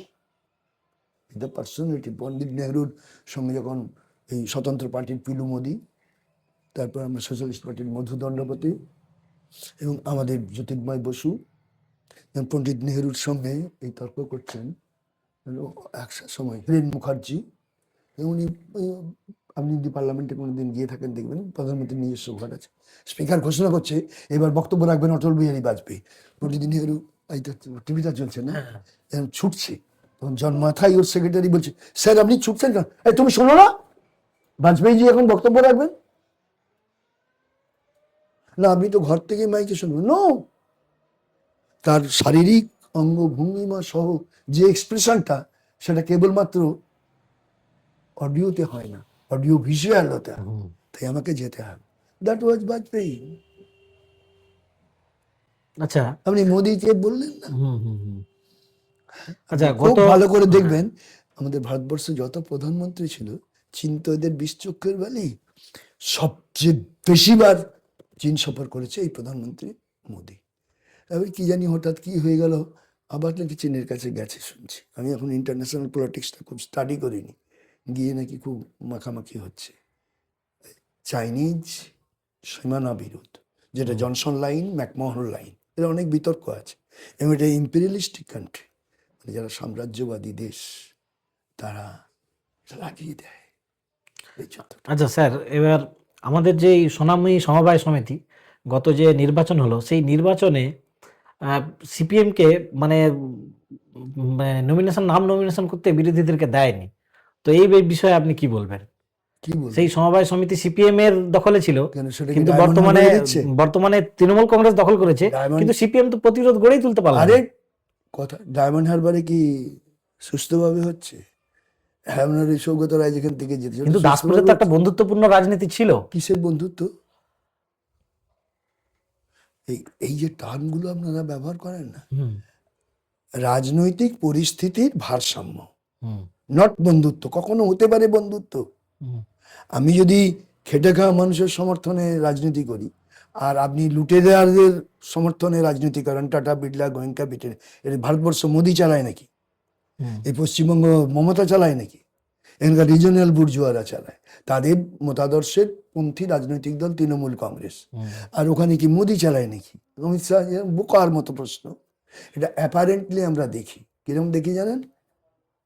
একটা প্রশ্ন বলতে পারবেন, একটা সিবিআই, একটা ইডি প্রধানমন্ত্রীর দপ্তরের নির্দেশে তদন্ত করছে। যতগুলো তদন্ত, এই যে চোর ডাকাত গুলো বসে আছে এখানে, হুম। সব কোর্টের নির্দেশ। আচ্ছা বলতে পারেন, মোহন ভাগবত যখন এখানে এসে বলে গেল, শুভেন্দু যখন নবান্ন অভিযান করলো, তোমাকে তো বুড়ামি করতে কে বলেছে? আর একবারে আম সহ একবারে ভেট দিয়ে যখন কেশরিতে পৌঁছে গেল মমতা, বলে দিয়ে চলে গেল। তৃণমূলের জন্ম তো বিজেপির ঘরে। 98 সালে বাচ্চাটাকে নিয়ে ঘুরছিল লালকৃষ্ণ আদবানি, অনেস্ট পলিটিশিয়ান। কিন্তু শেষ করে দিন। হুম, কিন্তু ইন্ডিয়া জোটে তো তৃণমূল সিপিএম ইন্ডিয়া জোটে আছে, হয়তো তো বিজেপি অভিযোগ করে তৃণমূল সিপিএম মাখামাখি। এখানে বাঘ আর হুম, সাপ, হ্যাঁ, সাপটা ফোনা তুলে আসছে, বাঘটা আসছে, কে বেশি বড় শত্রু? সাপটা যদি কামড়ায় 8 ঘন্টা সময় পাবো পিঠ করে নিয়ে যেতে, আর বাঘ যদি এসে ঝাঁপি পড়ে, কারণ সাপটা ঘুরে দাঁড়িয়েছে সাপ বাঘটাকে ছোবল মারার জন্য তার মুখে। হুম, সাপকে এমনি বলবেন, এই তুই বিদেশ হলো কংগ্রেস, পা, পা, পা। আচ্ছা। শুনুন, এইটা সবসময় জানবেন আপনি। স্কোয়ার মাইনাস বি মানে স্কোয়ারের বিজেপি বেশি হার্মফুল আপনার মতে? হ্যাঁ, আপনার মতে বিজেপি বেশি বিজেপি হার্মফুল? বিজেপি হার্মফুল নয়, বিজেপির রাজনীতি হার্মফুল। কারণ কেন না, যে আপনি পিএম কেয়ারের হিসাব চাইতে পারবেন। আপনি তো, যদি আমি ধরুন আমি বিজেপির একজন একনিষ্ঠ ওয়ার্কার, আমি মোদিকে বলবো এই তো ইলেকট্রাল বন্ড তো বাদ দিন। হ্যাঁ, আপনারা সিপিআইএমকে চিনতে পারেন না, এক সিঙ্গেল ফান্ডিং আমরা নিইনি। আমাদেরকে প্রকাশ করাতে সেতারে মেচুরিকে যখন বললো আপনাদেরকে 1,500 কোটি টাকা দেওয়া হবে, পত্রপট নমস্কার, আপনারা যান। তাতেও আপনারা পার্থক্য বুঝতে পারেন না, মানে আপনারা না, মানে যারা এই রাজনীতি করে। এটা হয়, এইটাই আপনারা ভুল করেন। আপনারা জার্নালিজম, সাংবাদিকতা, এটা পবিত্র কাজ। কারণ নিউজ পেপার, সে audio media, audio visual media creates public opinion. আপনি সায়েন্সের ছাত্র বলে আপনি সবসময় এটা জানবেন যে ত্রিভুজের যে কোনো বাহুর দৈর্ঘ্য তৃতীয় বাহু অপেক্ষা, দুটি বাহুর দৈর্ঘ্য তৃতীয় বাহু অপেক্ষা বৃহত্তর হবে। হুম, তাহলে দুটো বাহুকে নিয়ে আপনি একটা বাহুকে তুলনা করতে পারবেন না। সেটা কেবলমাত্র আপনি সমবাহু ত্রিভুজে করবেন, তাহলে যদি দুটো বাহু যোগ করে দেওয়া যায় কখনো আসবে না। তৃতীয় বাহু থেকে এই বড় যে হবে। এইটা আমি বলবেন যে স্যার আপনি ম্যাথমেটিক্স জানছেন, আপনি যেহেতু আপনি এমন একজন সাংবাদিক যিনি সায়েন্সের স্টুডেন্ট, এই জন্য আমার খুব ভালো হয়ে গেছে, মানে মিলে গেছে। Mathematical logic is the highest logic. কিন্তু রাজনীতি, রাজনীতিও mathematical. Without mathematics you never step forward. প্রত্যেকটি পদে আপনার অঙ্ক লাগে। কিন্তু আপনারা এই সোনাময়ী সমিতিকে তো রক্ষাই করতে পারলেন না। একটা যা যা মহা- সমিতি আপনাদের হাতে আবার ছিল। আবার মুশকিল ব্যাপার, কেউ কখনো কাউকে রক্ষা করতে পারে? শুনুন, বর্তমান রাজনীতি পিপুল না চাইলে? না, আপনি যে সমস্ত পার্টির বিরুদ্ধে আপনারা লড়াই করছেন তারা তো লজিক বিহীন রাজনীতি করছে। শুনুন, আপনি সেখানে লজিক নিয়ে তো পিছিয়ে পড়বেন। আপনি সায়েন্সের ছাত্র, ল্যাবরেটরিতে প্রয়োগ করতে করতে এক এক সময় বিপরীত রেজাল্টটা চলে আসে। হ্যাঁ। সেই বিপরীত রেজাল্টকে মেনে নিতে হয়, তারপরে আবার আপনি গবেষণা শুরু করেন, সেখান থেকে আসে। এগুলো খেয়াল রাখবেন। আমার বয়স হয়ে যাওয়ার জন্য আমি অনেক উদাহরণ দিতে পারছি না, আপনাকে আমি দিতে পারি অনেক উদাহরণ। যখন আইনস্টাইনের তত্ত্বকে নিয়ে আরো এক্সপানশন করলেন সত্যেন বসু, এটা খুব মজার গল্প আছে, আপনার সময় চলে যাবে। আর আমার কাছে বসলে আপনার এখন দিনের পর দিন, ঘন্টার পর ঘন্টা বিরক্ত হবেন, বা দিন আর কি প্রশ্ন আছে করুন। ওই প্রশ্নের উত্তরে একটা কথাই বললাম, people will take decision in time. তাহলে স্যার একটা ম্যাথামেটিক্সের মানে ব্যাপার বলি। আমাদের বর্তমান যে এমপি দেব, তার কর্মকাণ্ড, যেহেতু আপনারা রাজনৈতিক ব্যক্তিত্ব সবসময় নজরে রাখছেন, তো সেই ঘাটালের এমপি দেব, তাকে আপনি তার কাজের নিরিখে 10-এর মধ্যে কত দেবেন? দেখুন, এই সমস্ত নাম্বার দেওয়ার যোগ্যতা আমার নেই, কারণ আমি বোর্ডের এক্সামিনার ছিলাম। ইতিহাসে একটা প্রশ্ন পড়েছিল, ইতিহাসে অশোকের স্থান নির্ণয় করো। তা আমি ছেলেটির খাতা দেখে পড়ে, লাস্ট লাইন সে লিখছে 500 পৃষ্ঠা লেখার পর, বলছে অশোক অশোকই। আমার বারাসাত গভর্নমেন্ট কলেজের history head of the department head examiner নিয়ে গেছি, ছেলেটির খাতায় আমার হাতে সে 77 পেয়েছে। ওরা তখন 10 ছিল, তাহলে 77 10 87 হবে। আমি খাতাটি উপরে আছে, 87 নাম্বার দেখি, আপনি কোথাকার মাস্টারমশাই? আমি বলি, আমার নাম সুনীল অধিকারী, আমি জনগণের দাস, দাসপুর থানার কলোরা গ্রামে নিবাস, 4 সন্তানের দাস, ছাত্র পড়ানো অভ্যাস। আপনি যা বুঝার বুঝে নিন। আর আপনি ওইভাবে আমাকে প্রশ্ন করছেন কেন? আপনি কলেজের প্রফেসর বলে কেন এই প্রশ্ন করলেন? আমরা কি গাঁজায় ধক্কা কম পড়ে গেছে? আবার আপনি কিন্তু, please hold your tongue, come to the table and you should table your question directly. বলছে এই ইতিহাসে 77 পায়। প্রথমেই ছেলেটা রচনা লিখেছে, কি বুদ্ধিমান ছেলে। আমি 12-এর মধ্যে 11.5 দিয়েছি। এবারে কি অঙ্কের খাতা দেখছেন? Where there is geography, there must be some history. R history does not stand without mathematics. If history stands, allow it the mathematics. ইতিহাস না, কাউকে থাম, মেন পয়েন্টটা বলে কাটুন, হ্যাঁ, ওইটাই আসবো, কাটুন। I shall never cut any number. কাটতে হয় আপনি কাটবেন না, আপনি জোটা লোক। সুতরাং নাম্বার কে কাকে দেবে? না, দেবের কাজের নিরিখে আপনার তো একটা মানে দেব একজন রাজনৈতিক, ভালো চলচ্চিত্রকার, ওই কি সব পাট্টাট করে, হ্যাঁ, যদিও আমার পাগলু, এই বয়সে হ্যাঁ, পাগলু হোক চিকলু হোক, হ্যাঁ। তো অভিনয় করে, অভিনয় জগতে ভালো নাম আছে, ভদ্র।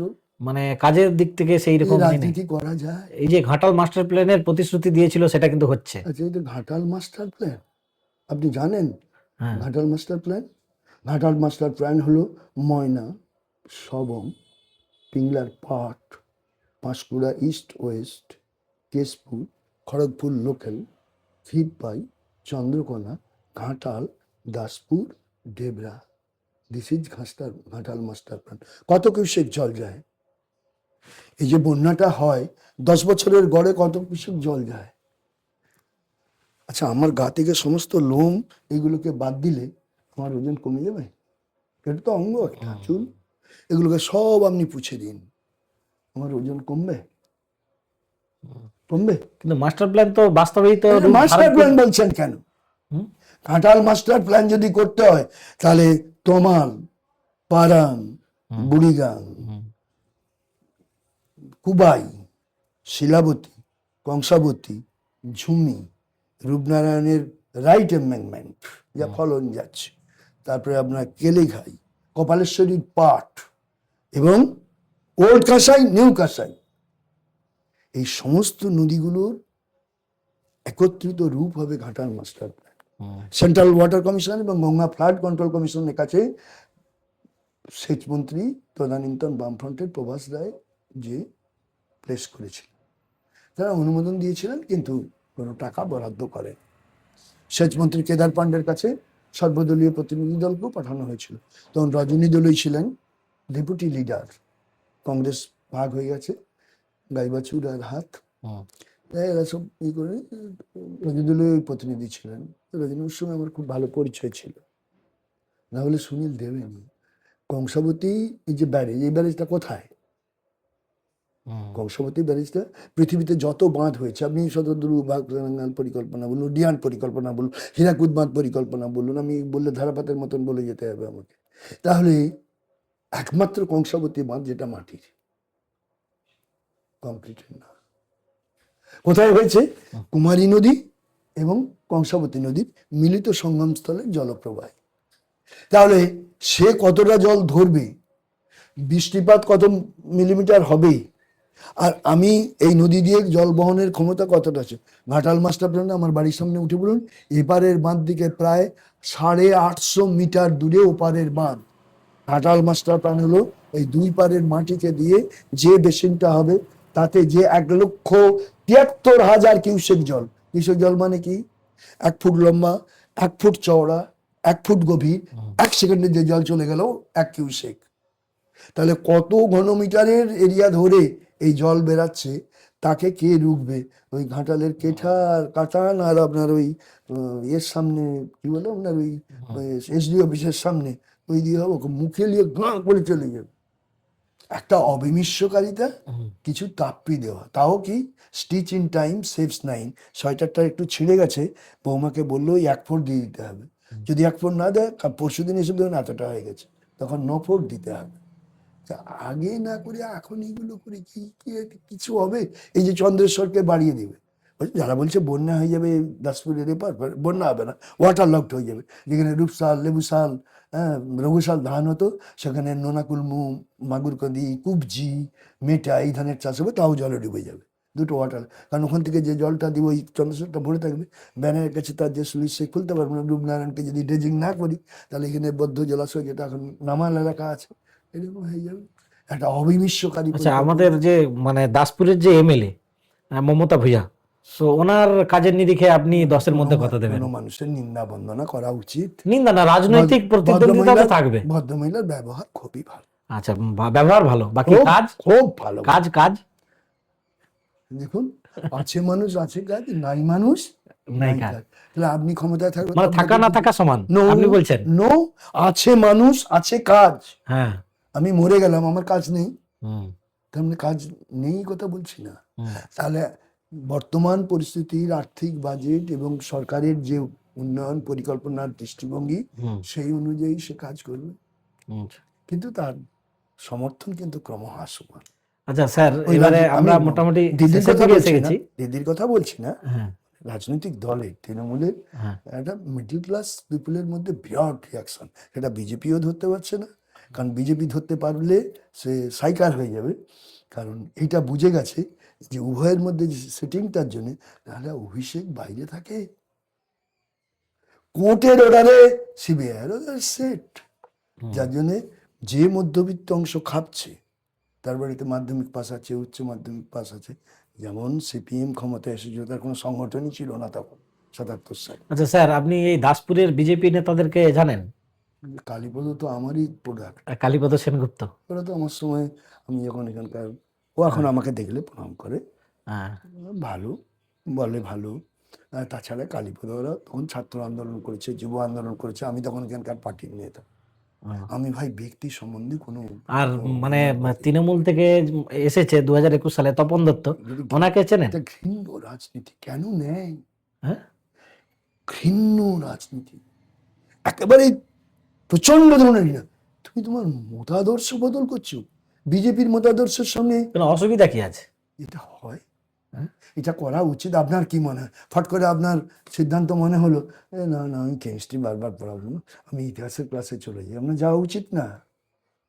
কারণ ক্লাস 10 ছেলের ইতিহাস যখন আপনি নববিদ্রোহ পড়াবেন, আপনাকে যখন প্রশ্ন করে দেবে, আপনাদের মাথা নিচু করে চলে আসতে পারেন, তো ভুল উত্তর দিতে পারবেন না।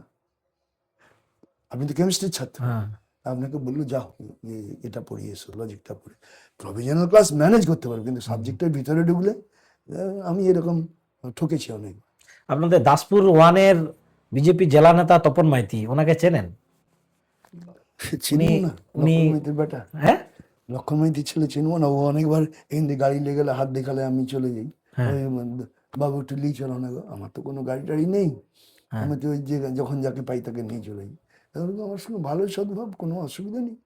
আর রাজনীতি ধরুন, এই আপনি আমার সঙ্গে ঘাটালেন, আপনি খানিকটা আপনার একটা ধারণা হবে যে এখানে আমি দাসপুরের অনেক রাজনীতিবিদদের সাক্ষাৎকার নিয়েছি, এবার আমার সম্বন্ধে একটা ধারণা আপনার হয়ে যাবে। হ্যাঁ সে খারাপ হতে পারে, ভালো হতে পারে, যে নলেজের দিক থেকে হয়তো খুব ডেপথেবল নলেজ, আমি সেটাও বলছি না। কিন্তু আমি তো ওনাদের সঙ্গে কোনোদিন কথা বলিনি। হুম, হুম, হুম। এমনি ওর বাবাটা আমাদের এবিপিটির মেম্বার ছিল, আর আমি প্রথম জীবনে খুব যাত্রা নাটক করতাম। আর ওই তিলন্দকে ঘিরে ওর কাকা টাকা হবে ভরত মাইতি নাইতি অজিত মাইতি, ওদের সঙ্গে আমার খুব ঘনিষ্ঠতা ছিল। সেটাদের ওরা আমার অনেক জুনিয়র। বাকি তৃণমূল নেতাদের সাথে সম্পর্ক আছে সেই রকম? আমি আমার সঙ্গে রাজনীতিগতভাবে শনি শত্রুতা আছে। ধরুন কোনোদিনও রাজ্যে তৃণমূল আর সিপিএম জোট হলো, আপনার ভূমিকা কি থাকবে? এটা কেউ বলতে পারে? হ্যাঁ কেউ বলতে পারে কোনোদিন বিজেপির সঙ্গে তৃণমূলের জোট হবে? কিন্তু হয়েছিল, হুম আবার ভেঙে গেছে, আবার হয়েছে। হ্যাঁ ও তো বিজেপিরই প্রোডাক্ট, বিজেপি ওকে হারাতে চাইবে কেন? এবার আমার সঙ্গে তৃণমূলের যদি তার কর্মসূচি, ধরুন আশিস উতাইত, সুনীল অধিকারী, দুজনকে একসাথে প্রচারে যেতে হবে মানুষের বাড়িতে, হ্যাঁ তো একদিন এমন এলো, যদি যাবেন? যদি সেরকম কোনো বিপদ আসে, হ্যাঁ তার ক্যারেক্টারিস্টিক্স মানে পরিস্থিতির বৈশিষ্ট্যকে হ্যাঁ, অবলোকন করে মোদি গোটা দেশটাকে বিক্রি করে দিতে চাইছে। মানে বিজেপিকে ঠেকাতে দুজনকে হয়তো মমতা জোট গোটা হতে হবে। রাজ্যটাকে আপনি শুনেননি মন দিয়ে হ্যাঁ বলুন। মমতা, আমি তো মানে প্রিকনসিভ আইডিয়া আমি নিয়ে আমার মানে সঙ্গে করছেন। না, ওরকম ঘাটিয়ে করবেন না। ঘাটিয়ে মানে ভেতর থেকে মমতা main গোটা জিনিসটাকে রাজ্যটাকে বের করা। শেষ করে দিতে হ্যাঁ, চাইছে। তখন সমস্ত শক্তিকে নিয়ে আমাদের আগে তো দেশ রক্ষা, তারপর তো রাজনীতি। হ্যাঁ ঠিক। মোদির পিছনে দাঁড়ালাম কেন? হ্যাঁ আমার সীতারাম ইয়েচুরি যে সেক্রেটারি, সে বলিষ্ঠ মনে, yes Modi you must on, hmm, we are your behind. আগে দেশ। তো সেরকম প্রশ্ন হলে আসতে পারে, when will it come, when will it come, how can I say, আমি কি করে বলতে পারি? হুম। If the situation comes, I have to offer myself. এই পদ্ধতিকে বলেছিল না? আচ্ছা, বর্তমানে পশ্চিমবঙ্গ রাজনীতির একবারে সব থেকে গুরুত্বপূর্ণ একটা বহু চর্চিত বিষয় এসআইআর। তো এসআইআর এ সিপিএম কোথাও না কোথাও বিরোধিতা করছে, আর কেনই বা বিরোধিতা করছে? এসআইআর এর বিরোধিতা আমরা করলাম, কথাটা মন দিয়ে শুনবেন। হ্যাঁ বলুন। এসআইআর এর সঙ্গে যদি আপনি এনআরসি ঢুকান, এসআইআর সঙ্গে যদি ঢুকান, আমার সেখানে বিরোধিতা। আমার বিরোধিতা হচ্ছে যে এই এসআইআর করার কি কারণ ছিল? হ্যাঁ কারণ মরা যেগুলো স্থানান্তরিত, এই তো ডবল এন্ট্রি, এগুলো বাদ দিলেই না, তো বাংলাদেশি যারা অনুপ্রবেশকারী তাদের বাদ দেওয়া হবে না? আরে মুশকিল ব্যাপার। আমি আগে শেষ করি না, হ্যাঁ। আপনি তো তোমার বিচারক বলছে কিসে ধান খেয়ে গেছে তোমার বাছুরে, সে তখন এটা দেখাচ্ছে, না বলে অত বড় বাছুর হয়, না বলে স্যার আমার হাত নিচে একটা টেবিলে হাত আছে। আপনাকে তো শেষ করতে হবে। হ্যাঁ ঠিক। এসআইআর যে সেন্সে বলা হচ্ছে, হ্যাঁ সে সেন্সে তো বিজেপি করছে না। ওর মধ্যে একটা হিডেন এজেন্ডা ছিল, এখন সব আন্দোলনের চাপে স্টেবলড হয়ে গেছে। মমতার বক্তব্যটাকে আমি এসআইআর করতে দেবো না, মোরা ভোটার নিয়ে আমার ভাইপো যেন জিতে যায়, নো, নট দ্যাট কোশ্চেন। আমাদের বক্তব্য হচ্ছে, তুমি যদি পৌনিপনিক প্রতি বছর করে যেতে, লোক গণনাটা যদি করতে, হুম। তুমি লোকগণনা করলে না কেন মোদি? জাত এসে যাবে, কত তপশিলি। কারণ বিজেপির মতাদর্শই হচ্ছে যে যত জাতি বাগদি হাড়ি মুচি ডম সব তো পাতিকে জন্ম মনু, তা ভগবানকে প্রসাদ দেওয়ার পর অর্ধেক প্রসাদ নিজের পেটে নিবি, অর্ধেক প্রসাদ তার অর্ধেকটা কুকুরকে দিয়ে দিবি, তারপর যে অর্ধেকটা থাকবে ছড়ে দে ইতরের। এই যে এখনো পর্যন্ত 58 লক্ষ বাদ চলে গেছে কিসের এসআইআর। এটা কোনো ব্যাপার? আমাদের বেলা তো 2002 সালে 69 লক্ষ বাদ গেছিল, অনেক কম। আর এই অনেকে যে বাংলাদেশ পালিয়ে যাচ্ছে বর্ডারে যারা বর্ডার থেকে, যারা যদি থাকে, তাদের ভোটার কার্ড আধার কার্ডও আছে। আরে থাক না, তা জমা দিতে হবে তো গণেশ কুমারের কাছে, হ্যাঁ, তো জমা দিল না কেন? তাহলে এসআইআর এফেক্টিভ তো? এসআইআর কেন? এটা তো ভোটার লিস্ট এমনি SIER হবে, এসআইআর এর কি দরকার? এগুলো আপনাদের কি হয়েছে জানেন, মানে গাল ভরা নাম আর তার আউটলুকটা কি, এইটাকে নিয়ে খুব ভালো করে এই যে মতুয়াদেরকে অসীম কুমার নাকে মতুয়ারি সার্টিফিকেট দিচ্ছে, তোর নাম ভোটারে থাকে, তার বাবার নাম হিন্দুই তো বেশি বাদ যাবে। মুসলমান জানা না যাবে আবার সিএ আছে, হিন্দুরা তো চলে আসবে আবার। আর আর আলাদা কথা। হ্যাঁ এসব কি জানেন, হ্যাঁ। দেখুন আমার ব্রেন তো আর অমিত শাহের ব্রেন নয়, না আমার ব্রেন তো আর নিতিন গডকরির ব্রেন না, না। আবার আমার ব্রেন মোহন ভাগবতের ব্রেন না। না মোহন ভাগবত তার ব্রেন নিয়ে এই পরিকল্পনাগুলি করছে তার মতাদর্শ অনুযায়ী। আমি আমার মতাদর্শ অনুযায়ী বলছি, প্রতি বছর ভোটার রিভিশন যদি ঠিক মতো হতো। লোক গণনাটা মোদির সবচেয়ে বড় পাপ, সবচেয়ে বড় পাপ যেমন ডিমনিটাইজেশন করে করেছিল, ঠিক সেকেন্ড গ্রেট মিস্টেক এর জন্য he has to pay much more. কিন্তু বিহারের ইলেকশন জিতে গেল তো এসআইআর এর জন্য। বিহারে কেমন করে জিতেছেন আপনিও জানেন আমিও জানি, ওইসব বলবেন না। হরিয়ানায় কেমন করে জিতেছেন আপনি যদি বলছেন সিপিএম, আপনারা খুব সন্ত্রাস করতেন, কি সন্ত্রাস করেছি আপনি খুব ভালো করেই জানেন, আর কি করিনি আর সেটাও আপনি ভালো করে জানেন।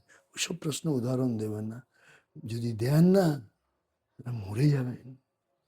কারণ যে দি ভেরি পার্সন মোদি আবার স্মরণ করবেন, এই অটল বিহারী বাজপেয়ী, তুমি ভুল করছো, রাজধর্ম পালন করো, এই জিনিস খুব খারাপ হবে।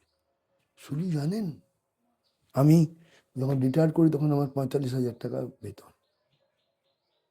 মোদি তো কিছুই করেনি, শুধু ওই প্যান্ট শার্ট মোদি করছেন তো, প্যান্ট মমতা বলে আমার হাওয়াই চপ্পল আর হচ্ছে সাদা ধুতি, কি সাদা শাড়ি, আর ওই শাড়িটার দাম কত জানেন, ধনেখালি থেকে স্পেশাল ভাবে তৈরি হয়ে আসে। আপনি জানেন মোদি যে স্যুটটা পরে ওর দাম কত? আচ্ছা আপনি মোদিকে এই তো আমাকে দেখবেন, আমার এরকম দুটো জ্যাকেট আছে, আমি দাসপুরে যাই একটা হয়তো 15 দিনটা করলাম, কাঁচা হলো, তারপর এটা করলাম। আপনি প্রতিদিন মোদিকে দেখবেন প্রত্যেকটি জ্যাকেট আলাদা আলাদা। Is it sample to serve the poor countryman? আমি আপনাকে খুব ভিতর থেকে বলছি, তার তো কিছু নেই, ঝোলা লেকের ম্যাচ চালা যান বলে না মাঝে মাঝে, আমি তো ফকির, ফকিরের ড্রেস আর তোমার ড্রেস। না রাজনীতিতে তো একটা বেশ ধরতে হয়, 10 লক্ষ টাকার প্যান্ট পরতে হয়, ভেগধারী হতে হয় রাজনীতিতে। 10 লক্ষ টাকার প্যান্ট। হ্যাঁ আপনি সায়েন্সের ছাত্র, আপনি বোঝার চেষ্টা করুন। আপনি কোন কলেজের ছাত্র ছিলেন? আমি 5 বনমালী কলেজ। 5 কলেজের আমিও ছাত্র, আমরা সতীর্থ। আমাদের সব মামতলা ডিপার্টমেন্ট। না না, আমার যে প্রফেসর টিআর পড়াতেন আমাদের থার্মোডাইনামিক্স, বুঝতে পেরেছেন? প্রফেসর কেডি করাতেন অর্গানিক কেমিস্ট্রি, ইনঅর্গানিক পড়াতেন এসিএস। তো টিআর একটা প্লেন প্যান্ট পরে এসে ঢোলা ঢোলা জামা পরে, এসআরএম ছিলেন, আপনারা তার কাছে পড়েননি। আমরা খুব তখন সায়েন্সের ছাত্র মানে গোনাগুনতি, আমরা 26 জন না 27 জন ছিলাম। তো একবারে ঘরোয়া প্রতি ক্লাস, একজন সংস্কৃতের প্রফেসর মজা করে তিলেখোড়া পাঞ্জাবি শাল এসব পরে এসছে। মন না রাঙাই বসন রাঙাই লাভ কি? মোদি তুমি মন রাঙাও, তোমাকে উত্তর দিতে হবে, তুমি যা করেছো এক এক করে, কটা মৌলিক শিল্পের ভিত্তিপ্রস্তর স্থাপন করেছো, মেক ইন ইন্ডিয়া বললে তো হবে না। এসব আপনারাও পরে বুঝবেন, কারণ history keeps all sorts of record, history does not repeat itself, we always gather experience from the history. আচ্ছা এবারে বিষয়, এখন ভারতীয় রাজনীতিতে প্রত্যেকটা পলিটিক্যাল পার্টির সাথে সাথে একটা প্রচ্ছন্ন সংগঠনের কথা বারবার উঠে আসে, আরএসএস, রাষ্ট্রীয় স্বয়ংসেবক সংঘ। সে বিষয়ে আপনি কতটা ওয়াকিবহাল? ওটা আপনিও ভালো করে জানেন হ্যাঁ যে আরএসএস যা বলবে তার বাইরে বিজেপির কোনো নেতা যেতে পারবে না, গেলেই তার বিপদ। কারণ আপনি মানে বলুন তো, বিজেপি থেকে আরএসএস অনেক শক্তিশালী। আরে সেই তো ওর তো পলিটিক্যাল কি বলে থিঙ্ক ট্যাঙ্ক, তার বাইরে যায়। আপনারা শুভেন্দুকে কেন নিলেন? এইভাবেই লিখছিল টাকাটা, বিজেপি সৎ, তো ওই রকম একটা, ও যদি একটা ঢেকুর দেয়, আরে ও আর বাপ আমি তো একসঙ্গে এমএলএ, আমি বিধানসভায় বক্তৃতা দিই, আমি একটু ভালো বলতে পারি, এরকম একটা নাম ছিল ওখানে। তা আমি গিয়ে এবারে বিড়ি খাচ্ছি, ওই শিশিরদা আমাকে খুব স্নেহ করতেন, ওই শুভেন্দুর বাপ। এই সুনীল, তোকে আমি এক চড় মারবো জানো, তুই এই বিধানসভার লবিতে বসে বিড়ি খাচ্ছ।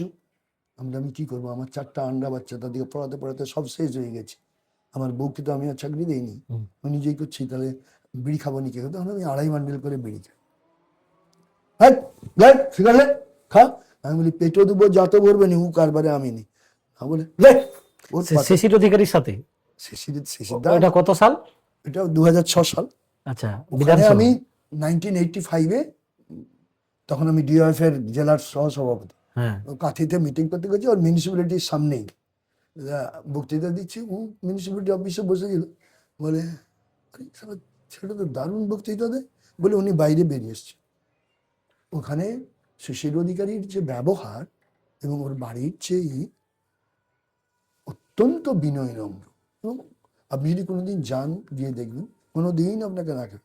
তা আমাদের ওখানে তখন নেতা ছিল অনুরূপ পান্ডা, অনিল পাত্র। হ্যাঁ।